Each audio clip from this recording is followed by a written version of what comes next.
Before you start, you must first create your wallet using the dice and coin setup process. This process will generate the private and public master keys needed to operate your Cuvex PSBT wallet.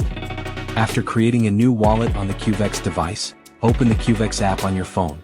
Next, we'll link the card where the wallet was created. Choose the color that matches your card and select the Link Card option. The connection will be made via NFC by bringing the card close to your phone. Then select the Activate Watch Only Wallet option. At this point, you can choose to either create a new account or import a Cuvex labels file. If you choose to create a new account, you'll need to name it and enter your master public key. Alternatively, you can simply scan the QR code generated by the Cuvex device to make this step easier.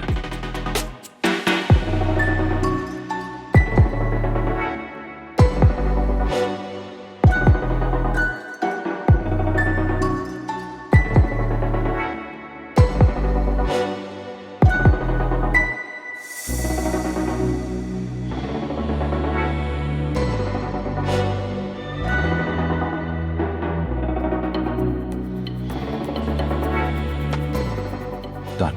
Now to access your wallet, just select the corresponding card on the Cuvex app home screen.